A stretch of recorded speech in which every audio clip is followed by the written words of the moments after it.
4 ফেব্ৰুৱাৰী মোৰ জীৱনৰ আটাইতকৈ ডাঙৰ দিন। সকলো ছোৱালীৰে সপোন থাকে আৰু আজি মোৰ সেই সপোনটো পূৰ হ'ল। এইফালে আমাৰ ধনুক কিমান মৰম লাগিছে চাওকচোন। জোৰোণ পিন্ধালে আৰু এতিয়া তেওঁলোক যাবলৈ ওলালে। ছোৱালীৰ জীৱন শেষ কৰি এতিয়া বোৱাৰীৰ জীৱন আৰম্ভ কৰিবলৈ লৈছোঁ। সকলোৱে আশীৰ্বাদ কৰিব দেই। আৰু মোক কেনেকুৱা লাগিছে জনাবচোন। মোক মেকআপ কৰিছে মোৰ বান্ধৱী চিত্ৰালীয়ে। আপোনালোকে তাইক ফ'ল' কৰিব পাৰে। মই তাইৰ ইনষ্টাগ্ৰামৰ আইডিটো দি দিম বাৰু।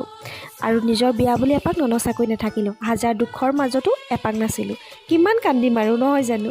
এইফালে গা ধুবলৈ সাজু হ'লোঁ। যিহেতু মোৰ ৰামচন্দ্ৰ আহি পাই গ'লহি মোক নিবলৈ। এতিয়া তেওঁৰ লগত যাবলৈ সাজু হ'ব লাগে। বাকী ভিডিঅ'বোৰ সৰু সুৰাকৈ দি আছোঁ। আপোনালোকৰ কেনেকুৱা লাগিছে জনাবচোন। যদি ভিডিঅ'টো ইউটিউবত চাই আছে তেনেহ'লে মোৰ ইনষ্টাগ্ৰাম আইডিটো হৈছে উৰ্বশী মাইনা। আপোনালোকে ফ'ল' কৰিব। আৰু যদি ইনষ্টাত চাই আছে তেনেহ'লে ইউটিউবত চাৰ্চ কৰিব উৰ্বশী বৰা বুলি। আৰু মোৰ ভিডিঅ'বোৰ চাই কেনে পাইছে জনাব। আজিলৈ আহোঁ দেই ৰাইজ। বাই।